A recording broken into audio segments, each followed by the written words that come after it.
Hello again. So when I did the build of the previous Italeri battle set, the Battle for the Reichstag, which was on the now deleted channel, thank you YouTube for doing that, I did a kind of build video and we did some update videos. There is an update video on this new channel, but nothing like it was on the old one. I did say I was pleased with the way the Ceresa product Reichstag went together. It was really easy to put together, kind of MDF board and some UU glue in a couple of hours.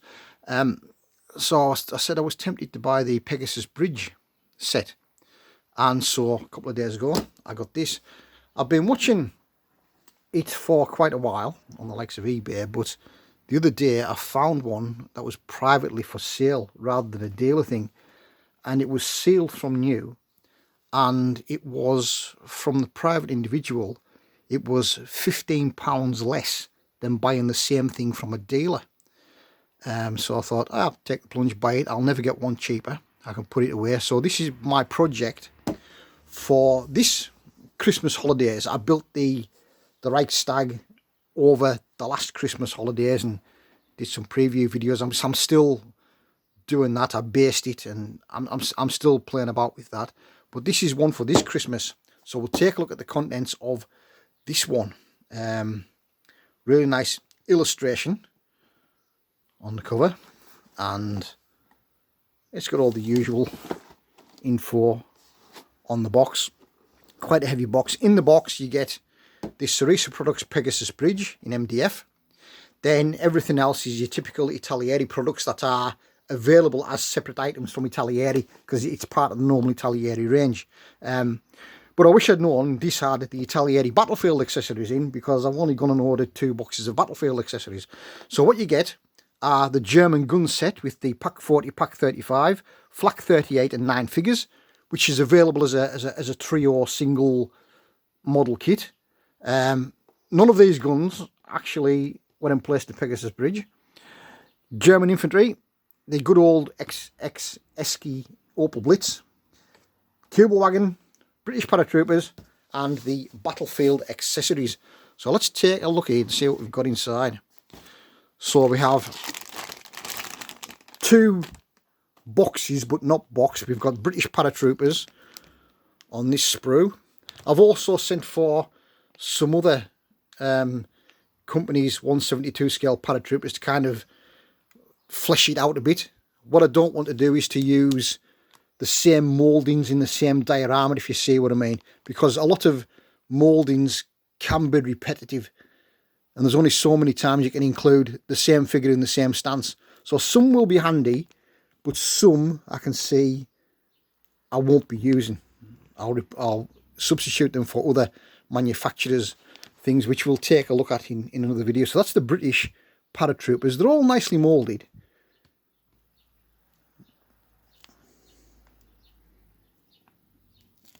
I don't know what machine gun that's supposed to be. It's kind of half an MG34. See what I mean? That bit there. I don't know what that's supposed to be there under the thumb. So I definitely won't be using him. But some of them will come in handy. The British paratroopers. Then there's a box without the box. I'll tell you what we'll do. I'm going to open this anyway, so we'll open it. Hang on a minute.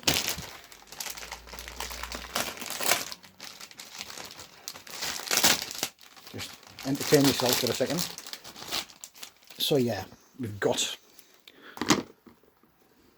the British paratroopers. I mean, you can see what that machine gun's supposed to be there. I have no idea. But they've got the Stens, they've got the number 4s.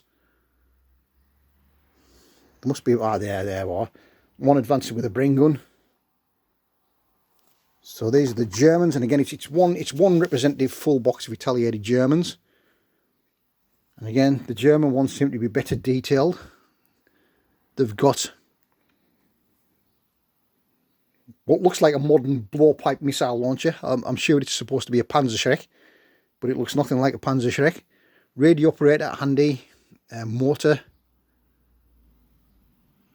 You've got the usual, for ease of moulding, MG34 without the legs, so I ain't going to be using those fellas. Flamethrower, a kind of MG34 with the legs mounted in the defensive position at the back rather than the front. Got a guy with a telemine, quite a few guys with telemines, the usual grenade chuckers, your kneeling people, your sniper. So yeah, some will come in handy and some won't. Like I say, that's why I've bought in some extra bits, but I've got some Germans left over from the Reichstag one, so they'll come in handy. And again, you have in here your Opel Blitz, which is the old Esky model, and you've got your battlefield accessories, which are sandbags and drums, things like that, crates. And this one is your cube wagon and the set of 3 artillery pieces, which I'll use the crew, but I'm not going to be using those. In here you've got some road sign decals, and in the instruction manual at the back you have some extra road signs that you can cut out, and it's your build sheet and idea sheet, because not all the things you see on the box or in the instructions are in the kit. You have to make an emplacement for your gun and things like that. It just comes up with ideas to do. So you've got your build, and it's basically just lifted from the normal single kit instructions. It's a no-brainer. You've probably all built the old Blitz and the Cubel at some stage in your past. I know I've built quite a lot of them.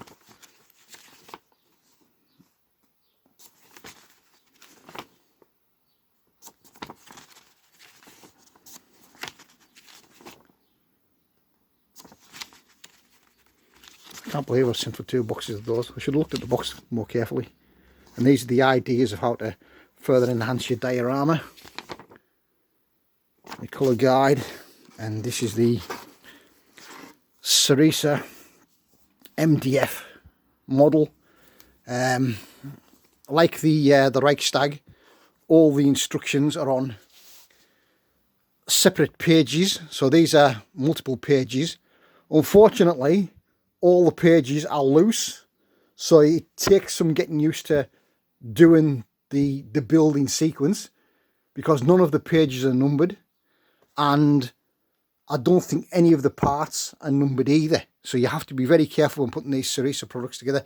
But it should build into a really nice basic model that can be detailed, like I did with the Reichstag. If you go back to that video, which is sadly the only video I have remaining now, which shows you a bit of detail of what I did.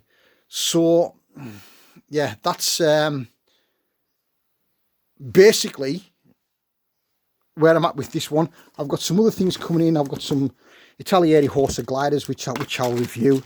But yeah, so this was a bargain price. It was £15 less than what the main dealers are charging for it. So it should go together really well. Some of the products I won't be using.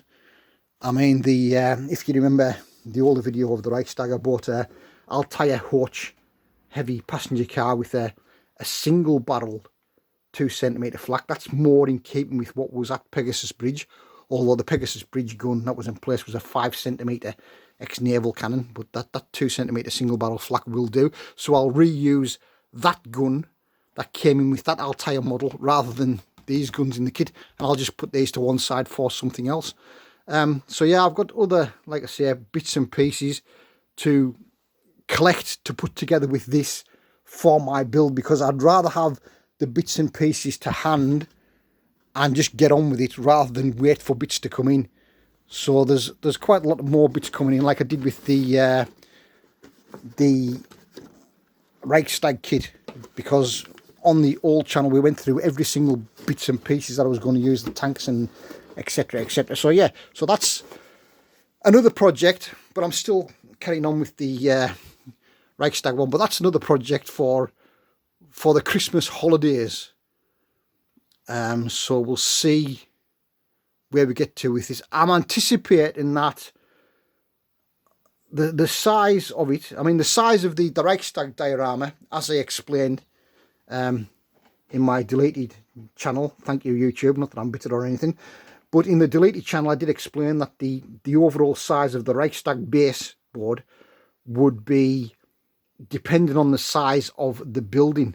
And the size of the baseboard and the width of the baseboard should not drown the building. Well, I'm pleased to say the baseboard that I used for the Reichstag diorama makes the building seem taller than it actually is, which is a good idea. The base in this one, because there's 3 gliders involved, I've got some 3D printed buildings coming as well, of what was the Pegasus Bridge Cafe and a couple of other buildings. I anticipate the size of this diorama to be around 6 foot by 4 foot, believe it or not. I did many years ago do an Arnhem diorama. It had all sorts of 1/3/5 scale things in, and that was massive. But ultimately it was broken up and sold, and I believe most of those 1/3/5 bits and pieces ended up in America. So yeah, this will be a really good project to do. And you know what, I can't believe it now, because when I was on the old channel, my phone recording capability was about 3 minutes. This is now 11 minutes long, and it's given me a recording capability of 57 minutes. So that's great. That just as my channel got deleted with 3,000 videos on, my phone's given me the capability of doing an hour-long video rather than 8 minutes. Oh, thanks for that. So anyways, that's where I'm at with this. Not going to start building it as yet. Christmas holidays. Bye for now.